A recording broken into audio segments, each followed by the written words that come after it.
നമസ്കാരം. TCV prime time ന്യൂസിലേക്ക് സ്വാഗതം. ആദ്യം പ്രധാന വാർത്തകൾ. തെരഞ്ഞെടുപ്പ് ഫലമറിയാൻ മണിക്കൂറുകൾ ശേഷിക്കെ മുന്നണികൾ ആശങ്കയുടെ മുൾമുനയിൽ. വോട്ടെണ്ണൽ രാവിലെ 8 മണിക്ക് ആരംഭിക്കും.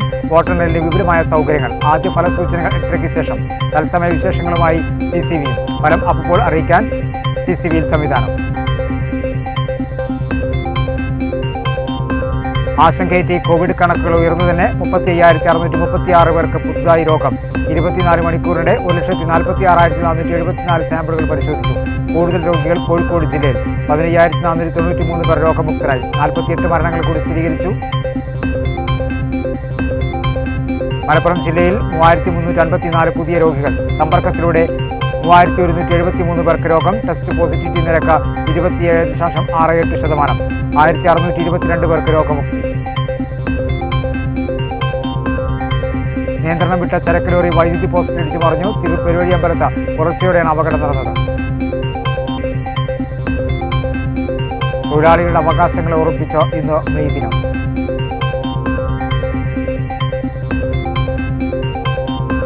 വീടുകൾ അണുമുക്തമാക്കി. കോവിഡ് പ്രതിരോധത്തിൽ മാതൃകയായി നഗരസഭാ കൗൺസിലർ. വിശദമായ വാർത്തകളിലേക്ക്. ഒരു മാസത്തെ കാത്തിരിപ്പിന് ശേഷം ഞായറാഴ്ച ഫലപ്രഖ്യാപനം. വോട്ടെണ്ണലിന് ഒരുക്കങ്ങളെല്ലാം പൂർത്തിയായി. രാവിലെ 8 മണിക്ക് തന്നെ വോട്ടെണ്ണൽ ആരംഭിക്കും. 8:30 ആദ്യ ഫലസൂചനകൾ ലഭ്യമാക്കും. ഒരു മാസത്തോളം നീണ്ട ആകാംക്ഷകൾക്കും ആശങ്കകൾക്കും വിരാമമിട്ട് നാളെ ഫലപ്രഖ്യാപനത്തിനൊരുങ്ങുകയാണ്. നിയമസഭാ തെരഞ്ഞെടുപ്പിന്റെ വോട്ടെണ്ണലിനുള്ള ഒരുക്കങ്ങളെല്ലാം അതാതു കേന്ദ്രങ്ങളിൽ തയ്യാറായിട്ടുണ്ട്. പല റൗണ്ടുകളിലായിട്ടാണ് വോട്ടെണ്ണൽ പുരോഗമിക്കുക. ഓരോ റൗണ്ടും എണ്ണിക്കഴിഞ്ഞതിനു ശേഷം അതാത് റൗണ്ടിലെ ഫലവും കിട്ടിയ വോട്ടുകളും ലീഡും പ്രഖ്യാപിക്കും. 20ഓളം ടേബിളുകളിലായി 15 മുകളിൽ റൗണ്ടുകളായിട്ടാണ് ഇലക്ട്രോണിക് വോട്ടിംഗ് മെഷീനിലെ വോട്ടുകൾ എണ്ണുന്നത്. രാവിലെ 8 മണിക്ക് തന്നെ വോട്ടെണ്ണൽ ആരംഭിക്കും. പോസ്റ്റൽ ബാലറ്റുകളാണ് ആദ്യം എണ്ണുക.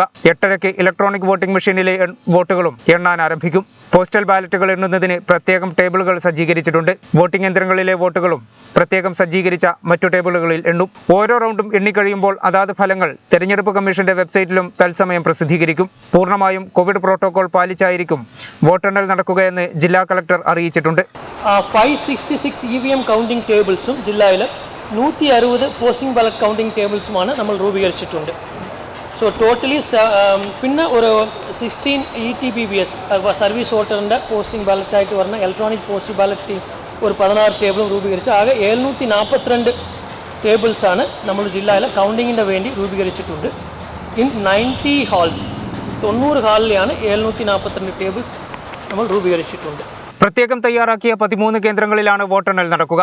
16 നിയമസഭാ മണ്ഡലങ്ങളിലേക്കും ഓരോ കേന്ദ്രങ്ങളാണ് സജ്ജീകരിച്ചിട്ടുള്ളത്. കൊണ്ടോട്ടി നിയോജക മണ്ഡലത്തിലെ വോട്ടുകൾ മേലങ്ങാടി GVHSSലും, ഏറനാട് മഞ്ചേരി മണ്ഡലത്തിലെ വോട്ടുകൾ മലപ്പുറം ഗവൺമെന്റ് കോളേജിലും, നിലമ്പൂർ വണ്ടൂർ മണ്ഡലങ്ങളിലേത് ചുങ്കത്തറ മാർത്തോമ കോളേജിലും, പെരിന്തൽമണ്ണ മണ്ഡലത്തിലേത് government girls vocational higher secondary school പെരിന്തൽമണ്ണയിലും എണ്ണും. മങ്കട മണ്ഡലത്തിലെ വോട്ടുകൾ Perinthalmanna government model higher secondary സ്കൂളിലാണ് എണ്ണുന്നത്.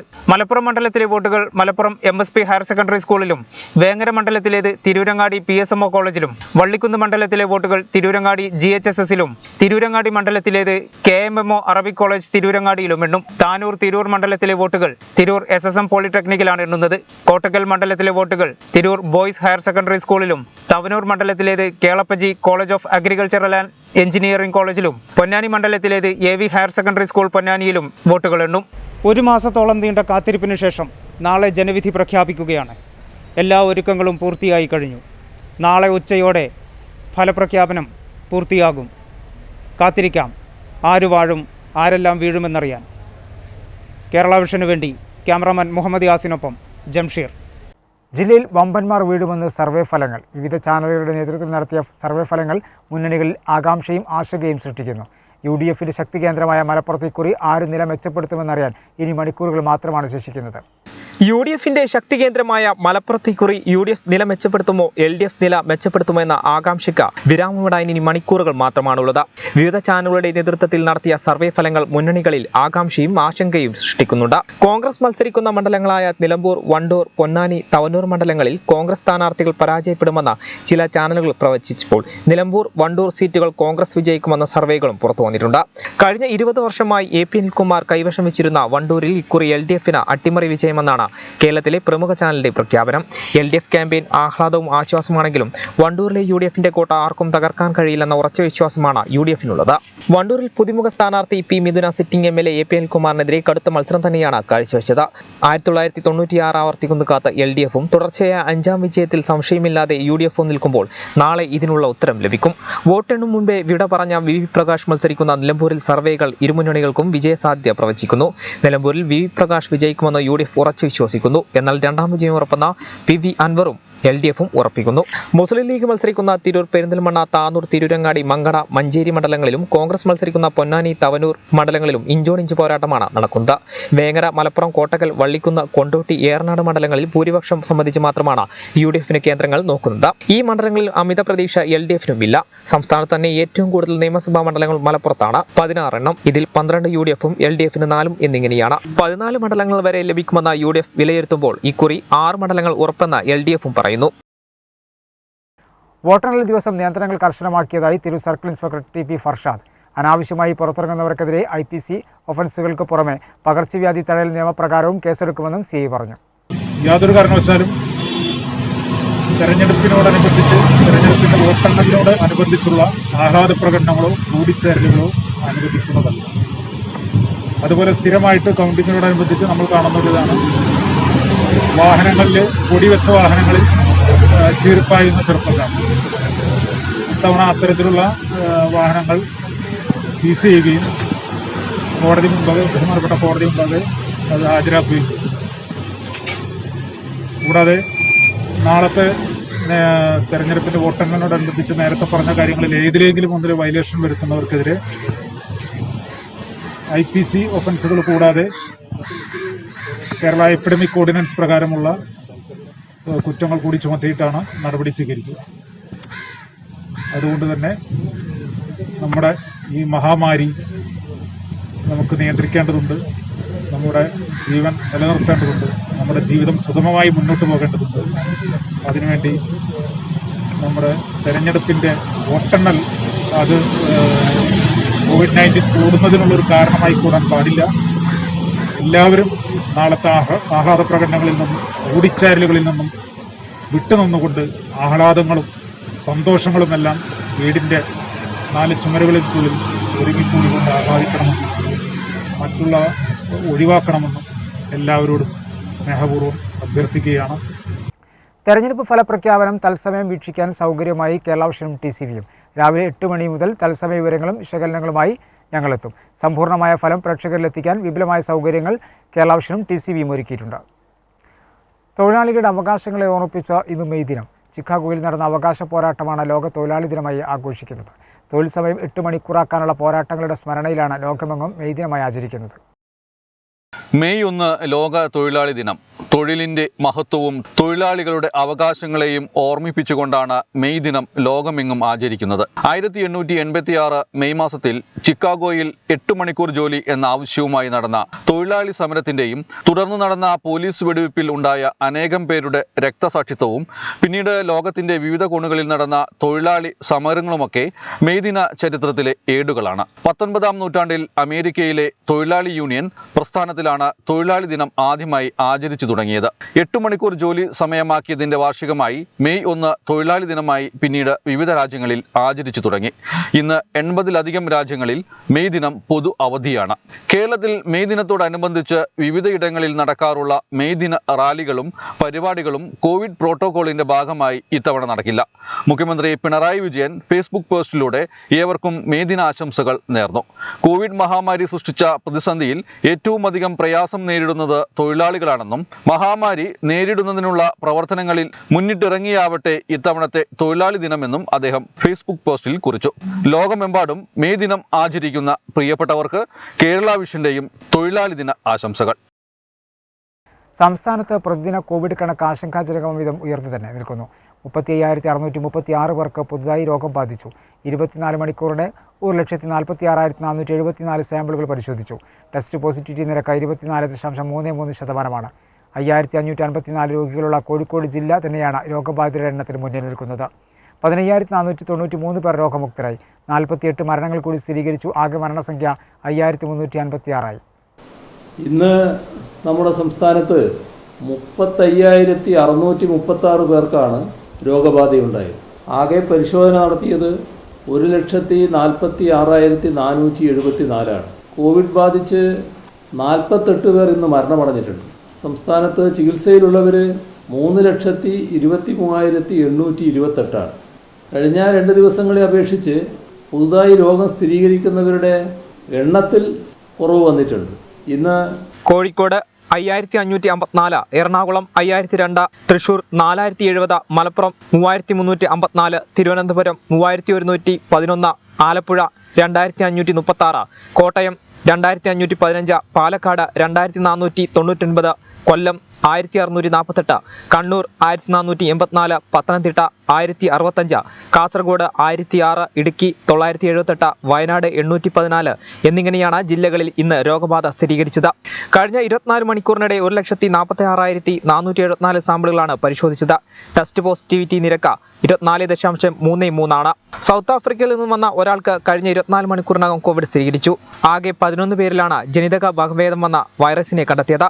കഴിഞ്ഞ ദിവസങ്ങളിലുണ്ടായ 48 മരണങ്ങളാണ് കോവിഡ് മൂലമാണെന്ന് സ്ഥിരീകരിച്ചത്. ഇതോടെ ആകെ മരണം 5,356 ആയി. ഇന്ന് രോഗം സ്ഥിരീകരിച്ചതിൽ 223 പേർ സംസ്ഥാനത്ത് പുറത്തുനിന്നും വന്നവരാണ്. 33,196 പേർക്ക് സമ്പർക്കത്തിലൂടെയാണ് രോഗം ബാധിച്ചത്. ഇന്ന് 81 ആരോഗ്യ പ്രവർത്തകർക്കാണ് രോഗം ബാധിച്ചത്. രോഗം സ്ഥിരീകരിച്ച് ചികിത്സയിലായിരുന്ന 15,493 പേരുടെ പരിശോധനാ ഫലം നെഗറ്റീവായി. സംസ്ഥാനത്ത് വിവിധ ജില്ലകളിലായി 6,87,843 പേരാണ് ഇപ്പോൾ നിരീക്ഷണത്തിലുള്ളത്. 4,675 പേരാണ് ഇന്ന് ആശുപത്രിയിൽ പ്രവേശിപ്പിച്ചത്. ഇന്ന് 36 പുതിയ ഹോട്ട്സ്പോട്ടുകളാണുള്ളത്. അതേസമയം ഒരു പ്രദേശത്തെ ഹോട്ട്സ്പോട്ടിൽ നിന്നും ഒഴിവാക്കി. നിലവിൽ ആകെ 663 ഹോട്ട്സ്പോട്ടുകളാണ് ഉള്ളത്. ജില്ലയിലും രോഗബാധിതരുടെ എണ്ണം ഉയർന്നു തന്നെ നിൽക്കുന്നു. 354 പേർക്ക് പുതുതായി രോഗം ബാധിച്ചു. സമ്പർക്കത്തിലൂടെ 3,173 പേർ രോഗികളായി. ടെസ്റ്റ് പോസിറ്റിവിറ്റി നിരക്ക് 27.68%. 1,622 പേർ രോഗമുക്തരായത് ആശ്വാസം പകരുന്നു. ആകെ മരണസംഖ്യ 683. ജില്ലയിൽ ഇന്ന് 3,354 പേർക്ക് COVID-19 സ്ഥിരീകരിച്ചതായി ജില്ലാ medical officer doctor K Sakeena അറിയിച്ചു. 27.68 ആണ് ഇന്നത്തെ ടെസ്റ്റ് പോസിറ്റിവിറ്റി നിരക്ക്. നേരിട്ടുള്ള സമ്പർക്കത്തിലൂടെ 3,173 പേർക്കും ഉറവിടമറിയാതെ 168 പേർക്കുമാണ് ഇന്ന് വൈറസ് ബാധ സ്ഥിരീകരിച്ചത്. ആരോഗ്യ മേഖലയിൽ പ്രവർത്തിക്കുന്ന ഒരാൾക്കും വിദേശ രാജ്യങ്ങളിൽ നിന്നെത്തിയ 4 പേർക്കും ഇതര സംസ്ഥാനങ്ങളിൽ നിന്നും എത്തിയ 8 പേർക്കും ഇന്ന് രോഗം സ്ഥിരീകരിച്ചിട്ടുണ്ട്. ജില്ലയിൽ 1,622 പേരാണ് ഇന്ന് രോഗവിമുക്തരായത്. ഇതോടെ ജില്ലയിൽ രോഗവിമുക്തരായവരുടെ എണ്ണം 1,33,876 ആയി. നിലവിൽ 51,936 പേരാണ് നിരീക്ഷണത്തിൽ കഴിയുന്നത്. 36,606 പേർ വിവിധ ചികിത്സാ കേന്ദ്രങ്ങളിലായി നിരീക്ഷണത്തിലുണ്ട്. കോവിഡ് പ്രത്യേക ചികിത്സാ കേന്ദ്രങ്ങളായ ആശുപത്രികളിൽ 938 പേരും വിവിധ കോവിഡ് ഫസ്റ്റ് ലൈൻ ട്രീറ്റ്മെന്റ് സെന്ററുകളിൽ 205 പേരും 280 പേർ കോവിഡ് സെക്കൻഡ് ലൈൻ ട്രീറ്റ്മെന്റ് സെന്ററുകളിലുമാണ്. 6 പേർ ഡൊമിസിലറി കെയർ സെന്ററിലും ശേഷിക്കുന്നവർ വീടുകളിലും മറ്റുമായി നിരീക്ഷണത്തിൽ കഴിയുകയാണ്. ഇതുവരെ 683 പേരാണ് കോവിഡ് ബാധിതരായി ജില്ലയിൽ മരിച്ചത്. ഏതെങ്കിലും വിധത്തിലുള്ള ആരോഗ്യ പ്രശ്നങ്ങളുണ്ടായാൽ അടുത്തുള്ള ആരോഗ്യ കേന്ദ്രം, ജില്ലാതല കൺട്രോൾ സെൽ, ആരോഗ്യ പ്രവർത്തകർ എന്നിവരുമായി ഫോണിൽ ബന്ധപ്പെടണം. ഒരു കാരണവശാലും നേരിട്ട് ആശുപത്രികളിൽ പോകരുതെന്നും ജില്ലാതല കൺട്രോൾ സെല്ലിൽ വിളിച്ച് ലഭിക്കുന്ന നിർദ്ദേശങ്ങൾ പൂർണ്ണമായി പാലിക്കണമെന്നും ജില്ലാ മെഡിക്കൽ ഓഫീസർ അറിയിച്ചു. RT-PCR പരിശോധന നടത്താത്ത ലാബുകൾക്ക് മുന്നറിയിപ്പുമായി മുഖ്യമന്ത്രി. RT-PC ടെസ്റ്റുകൾ 500 രൂപയിൽ തന്നെ നടത്തണമെന്നും മുഖ്യമന്ത്രി അറിയിച്ചു. പരാതി ലഭിച്ചാൽ ലാബുകൾക്കെതിരെ നടപടി സ്വീകരിക്കുമെന്നും ജില്ലാ കളക്ടറും അറിയിച്ചു. RT-PCR പരിശോധന നിരക്ക് കുറച്ചതിനെ തുടർന്ന് സ്വകാര്യ ലാബുകൾ പരിശോധന നിർത്തിവച്ചിരുന്നു. RT-PCR പരിശോധന നിരക്ക് 500 രൂപയായി കുറച്ച് ഉത്തരവിറങ്ങിയതിന് പിന്നാലെ RT-PCR പരിശോധനകൾ നിർത്തിവെച്ച് സ്വകാര്യ ലാബുകൾ നിസ്സഹരണം ആരംഭിച്ചിരുന്നു. ഇതോടെയാണ് ലാബുകൾക്ക് മുന്നറിയിപ്പുമായി ജില്ലാ കളക്ടറും മുഖ്യമന്ത്രിയും രംഗത്തെത്തിയത്. സർക്കാർ നിശ്ചയിച്ച നിരക്കിൽ ടെസ്റ്റ് ചെയ്യാൻ തയ്യാറാകാത്ത സ്വകാര്യ ലാബുകൾ, ആശുപത്രികൾ എന്നിവർക്കെതിരെ പരാതികൾ ലഭ്യമാകുന്ന മുറയ്ക്ക് നടപടി സ്വീകരിക്കുമെന്ന് ജില്ലാ കളക്ടർ അറിയിച്ചു. ലാബുകൾക്ക് മുഖ്യമന്ത്രി പിണറായി വിജയനും മുന്നറിയിപ്പ് നൽകി. ലാബുകൾ സർക്കാർ നിശ്ചയിച്ച നിരക്കിൽ തന്നെ പരിശോധന നടത്തണം. ലാബുകൾ സർക്കാരിനോട് സഹകരിക്കണമെന്നും മുഖ്യമന്ത്രി ആവശ്യപ്പെട്ടു. RT-PCR ടെസ്റ്റ് ചെയ്യില്ല എന്ന നിലപാട് ഇത്തരമൊരു ഘട്ടത്തിൽ ഒരു കാരണവശാലും എടുക്കാൻ പാടില്ല. ലാബ് ഉണ്ടാവുക, ലാബിൽ സൗകര്യങ്ങൾ ഉണ്ടാവുക, പിന്നെ അവരവരുടെ ഇഷ്ടാനുസരണത്തിനനുസരിച്ച് ടെസ്റ്റ് നടത്തുക എന്നത് വിട്ടുകൊടുക്കാനാവില്ല. രോഗവ്യാപനം കൂടുന്ന സാഹചര്യത്തിൽ അത്തരമൊരു നിഷേധാത്മക നിലപാട് ആരും സ്വീകരിക്കരുത് എന്നാണ് അഭ്യർത്ഥിക്കാനുള്ളത്. ടെസ്റ്റ് നടത്തുന്നതിൽ വിമുഖത കാണിക്കുന്നത് ഒരു തരത്തിലും സർക്കാരിന് അംഗീകരിക്കാൻ സാധിക്കില്ല.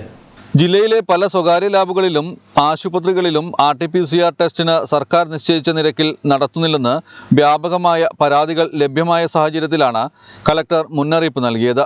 കഴിഞ്ഞ ദിവസം RT-PCR നിരക്ക് 1700 നിന്നും 500 രൂപയാക്കിക്കൊണ്ടുള്ള സർക്കാർ ഉത്തരവ് പുറത്തിറങ്ങിയിരുന്നു. ഇതിനുശേഷവും പല ലാബുകളും നിരക്ക് കുറയ്ക്കാൻ തയ്യാറായിരുന്നില്ല.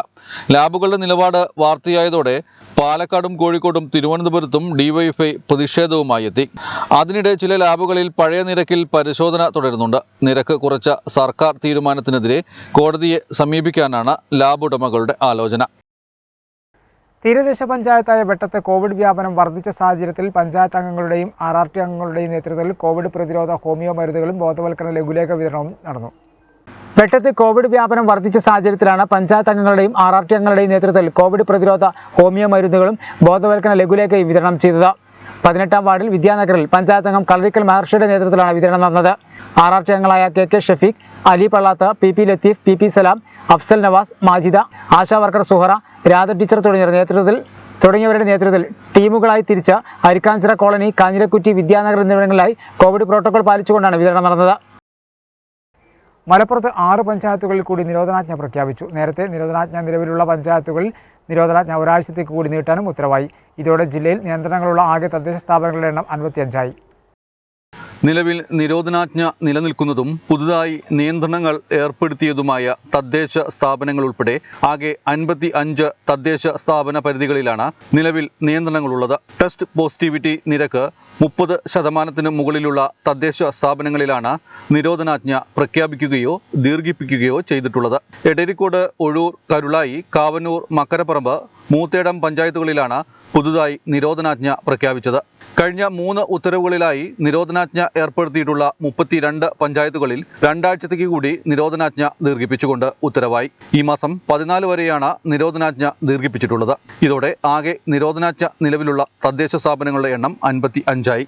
അമരമ്പലം, ആദവനാട്, ആലങ്കോട്, ഇരുമ്പിളിയം, ഊർങ്ങാട്ടിരി, ഊരകം, AR നഗർ, എടപ്പാൾ, എടയൂർ, എടരിക്കോട്, എടവണ്ണ, ഒഴൂർ, കണ്ണമംഗലം, കൽപ്പകഞ്ചേരി, കാവന്നൂർ, കാളിക്കാവ്, കീഴുപറമ്പ്, കാലടി, കുഴിമണ്ണ, കുറ്റിപ്പുറം, കൊണ്ടോട്ടി, ചീക്കോട്, ചുങ്കത്തറ, ചേലമ്പ്ര, ചെറുകാവ്, താനൂർ, താനാളൂർ, തിരുനാവായ, തിരൂരങ്ങാടി, തിരുവാലി, തേഞ്ഞിപ്പലം, നന്നമ്പ്ര, പരപ്പനങ്ങാടി, പള്ളിക്കൽ, പുളിക്കൽ, പുറത്തൂർ, പെരുമ്പടപ്പ്, പെരുവള്ളൂർ, പോരൂർ, മക്കരപ്പറമ്പ്, മംഗലം, മമ്പാട്, മാറഞ്ചേരി, മുതുവല്ലൂർ, മൂത്തേടം, മുന്നിയൂർ, മൊറയൂർ, വണ്ടൂർ, വളവന്നൂർ, വാഴക്കാട്, വാഴയൂർ, വെട്ടം, വെളിയങ്കോട്, വേങ്ങര എന്നിവിടങ്ങളിലാണ് നിരോധനാജ്ഞ പ്രഖ്യാപിച്ചിട്ടുള്ളത്.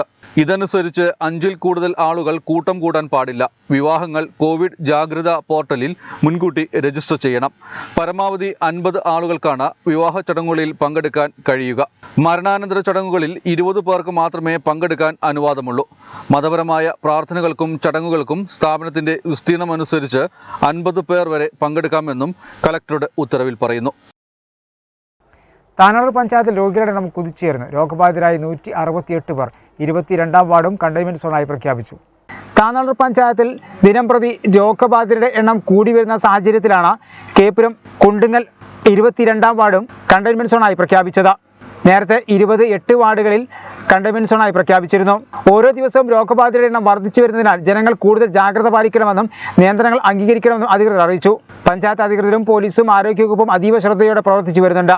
പഞ്ചായത്ത് ബോർഡിന്റെ അടിയന്തര യോഗം ചേർന്ന് പ്രവർത്തനങ്ങൾ വിലയിരുത്തുകയും ചെയ്തു.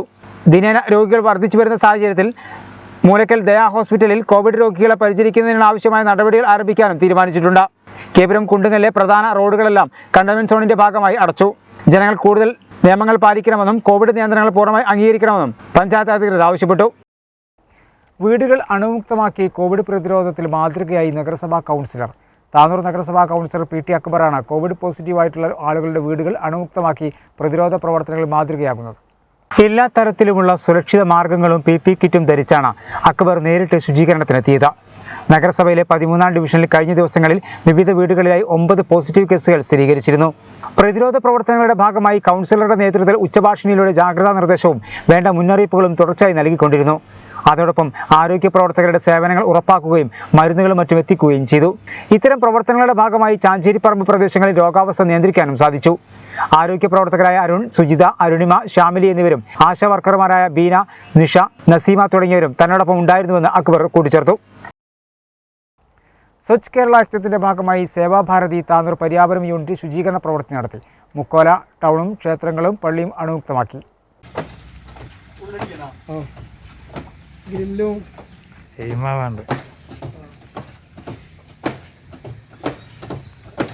സേവാഭാരതി സംസ്ഥാന വ്യാപകമായി മെയ് ദിനം സേവാദിനം എന്ന പ്രമേയത്തിൽ നടത്തുന്ന സ്വച്ഛ് കേരള യജ്ഞത്തിന്റെ ഭാഗമായാണ് താനൂർ മുനിസിപ്പാലിറ്റിയിലെ 43 ഡിവിഷനുകളിൽ സേവാഭാരതി പരിയാപുരം യൂണിറ്റ് ശുചീകരണ പ്രവർത്തനം നടത്തിയത്.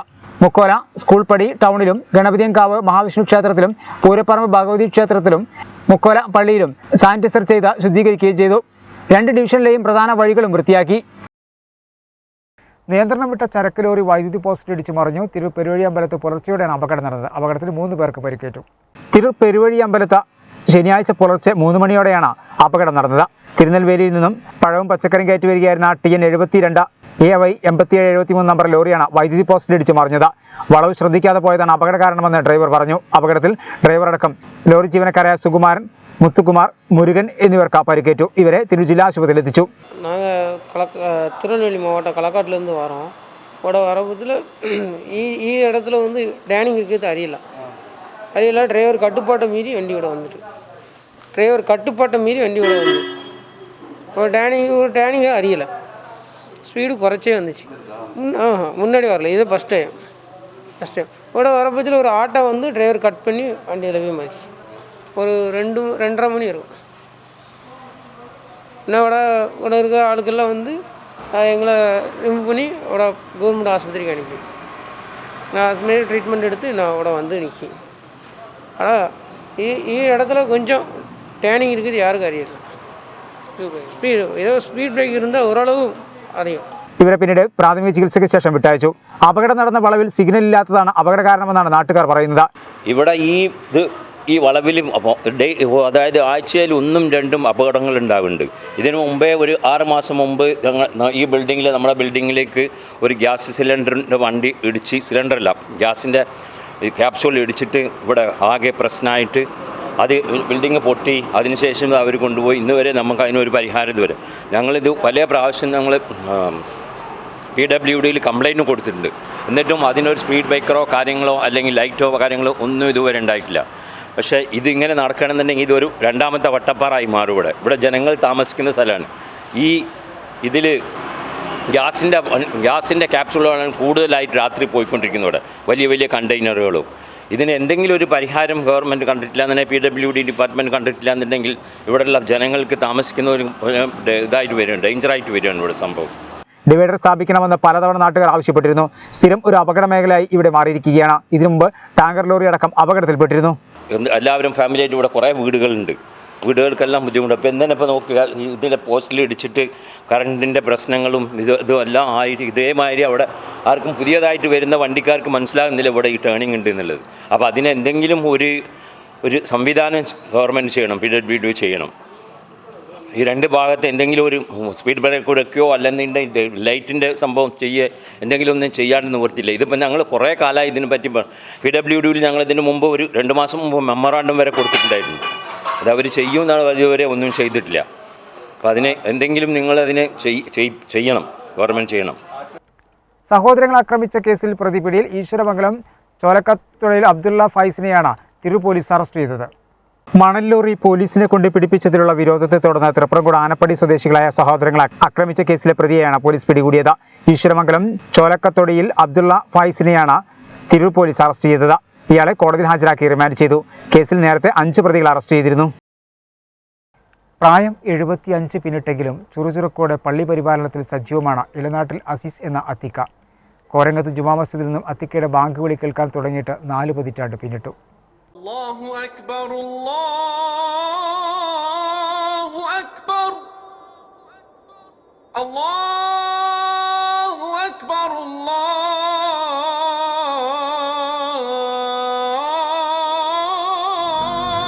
അക്ബർ.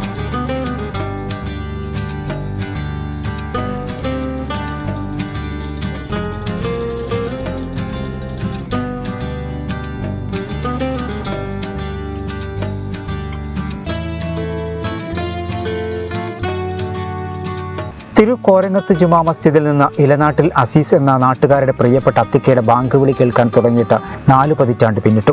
കുട്ടിക്കാലത്ത് ദർസ് പഠനത്തിനായാണ് കോരങ്ങത്ത് പള്ളിയിലെത്തിയത്. അബൂബക്കർ ഹാജിയുടെ ശിക്ഷണത്തിലായിരുന്നു ദർസ് പഠനം. പഠനം പൂർത്തിയാക്കി പള്ളി പരിപാലനവുമായി അവിടെ തന്നെ നിന്നു. ഇതിനിടെ 12 വർഷത്തോളം മതിലിങ്ങൽ, പഴങ്കുളങ്ങര എന്നിവിടങ്ങളിൽ മദ്രസാധ്യാപകനായും ജോലി ചെയ്തു. പ്രായം 75 പിന്നിട്ടെങ്കിലും ചുറുചുറുക്കോടെ ഇന്നും തിരുക്കോരങ്ങത്ത് ജുമാ മസ്ജിദിൽ നിന്നും അസീസ് എന്ന അത്തിക്കയുടെ ബാങ്ക് വിളി കേൾക്കാം.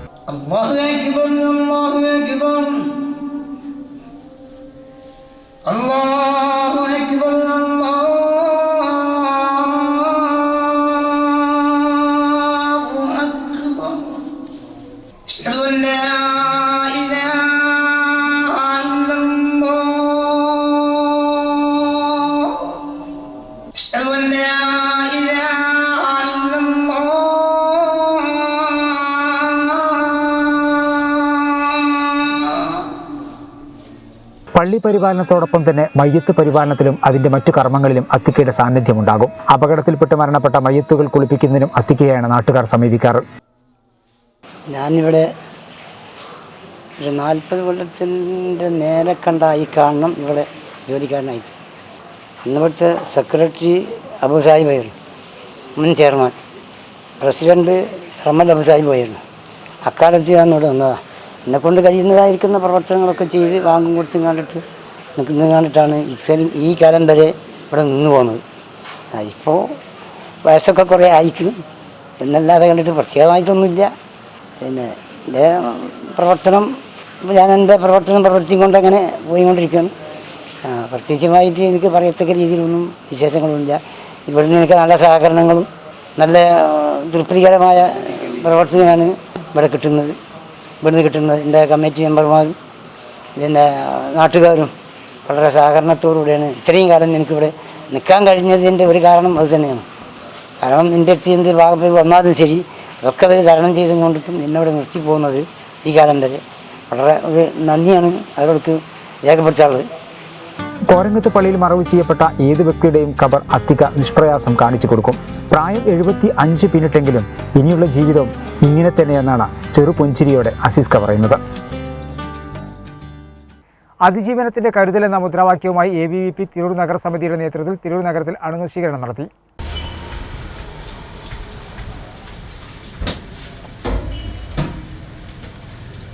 ABVP തിരൂർ നഗരസമിതിയുടെ നേതൃത്വത്തിൽ Tirur police station, bus stand, railway station, auto stand ഉൾപ്പെടെ നഗരത്തിലെ വിവിധ പൊതുസ്ഥലങ്ങളും വ്യാപാര സ്ഥാപനങ്ങളും അണുമുക്തമാക്കി.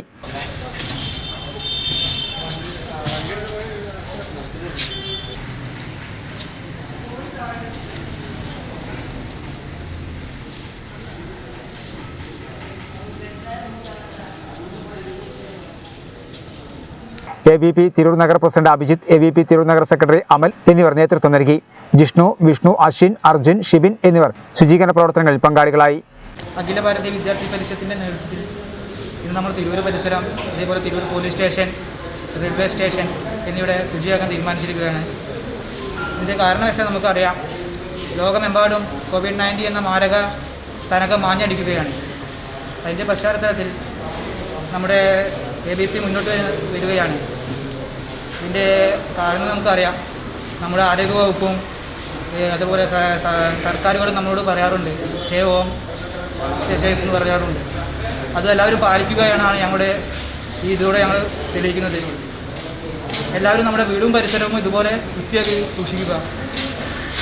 SSKയുടെ സഹായത്തോടെ പുറത്തൂർ ഗവൺമെന്റ് UP സ്കൂളിലെ 1000ഓളം വിദ്യാർത്ഥികളുടെ ഭവനങ്ങളിൽ ലസാഗു ഗണിത ലാബുകൾക്ക് തുടക്കമായി. പുതുമയുള്ള വിദ്യാലയ വിശേഷങ്ങൾ ഒരുക്കി മാതൃകാപരമായ പ്രവർത്തനങ്ങൾ ഏറ്റെടുത്ത് നടത്തുന്ന Purathur government UP school Covid കാലത്ത് നടത്തുന്ന കളിവീട് ഓൺലൈൻ പഠന പദ്ധതിയുടെ ഭാഗമായാണ് ലാബുകൾ ആരംഭിച്ചത്. ഗണിത പഠനം രസകരവും ആകർഷകവുമാക്കുക, ഓൺലൈൻ പഠനം കാര്യക്ഷമമാക്കുക, വീടുകളിൽ പഠനാന്തരീക്ഷം സൃഷ്ടിക്കുക, കുട്ടികളുടെ ഗണിതശേഷികൾ വർദ്ധിപ്പിക്കുക എന്നിവയാണ് ഗണിത ലാബിന്റെ ഉദ്ദേശങ്ങൾ.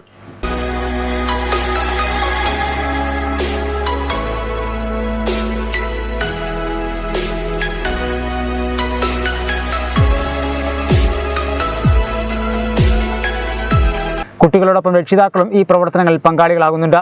തിരു BRCയിൽ മുഴുവൻ വിദ്യാർത്ഥികൾക്കും ഈ പദ്ധതിക്കായി ഗണിത കിറ്റ് നൽകിയിട്ടുണ്ട്. ഓരോ ക്ലാസ്സിലെയും കുട്ടികൾക്ക് പഠന പ്രവർത്തനങ്ങൾക്ക് അനുയോജ്യമായ സാമഗ്രികളാണ് കിറ്റിലുള്ളത്. കൂടാതെ കുട്ടികൾ സ്വയം വികസിപ്പിച്ച ഉപകരണങ്ങളും അവരുടെ ശേഖരങ്ങളും ഗണിത ലാബിന്റെ മാറ്റു കൂട്ടുന്നുണ്ട്. ഗണിത ലാബിന്റെ ഉദ്ഘാടകരായത് അതത് കുടുംബങ്ങളിലെ പ്രായം കൂടിയ അംഗങ്ങളായിരുന്നു. PTA president K. ഉമർ, പ്രധാനാധ്യാപക ചുമതലയുള്ള TP Musthafa, SRG convener Shaji Kummel എന്നിവർ നേതൃത്വം നൽകി. പ്രധാന വാർത്തകൾ ഒരിക്കൽ കൂടി. തെരഞ്ഞെടുപ്പ് ഫലമറിയാൻ മണിക്കൂറുകൾ ശേഷിക്കെ മുന്നണികൾ ആശങ്കയുടെ മുൾമുനയിൽ. വോട്ടെണ്ണൽ രാവിലെ 8 മണിക്ക് ആരംഭിക്കും. വോട്ടെണ്ണലിന് വിപുലമായ സൗകര്യങ്ങൾ. ആദ്യ ഫലസൂചനകൾ 8:30 ശേഷം. തത്സമയ വിശേഷങ്ങളുമായി TCV. ഫലം അപ്പോൾ അറിയിക്കാൻ TCV സംവിധാനം. ആശങ്കയേറ്റി കോവിഡ് കണക്കുകൾ ഉയർന്നു തന്നെ 35,636 പേർക്ക് പുതുതായി രോഗം.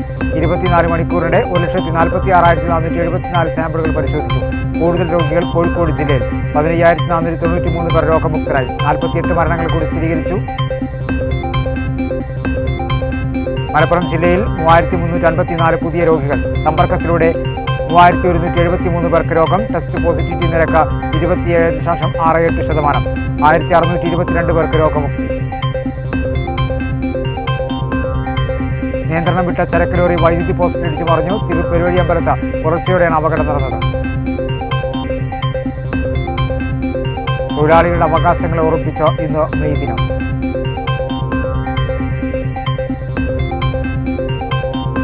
വീടുകൾ അണുമുക്തമാക്കി. കോവിഡ് പ്രതിരോധത്തിൽ മാതൃകയായി നഗരസഭാ കൗൺസിലർ. ഇതോടെ വാർത്തകൾ സമാപിക്കുന്നു. നന്ദി, നമസ്കാരം.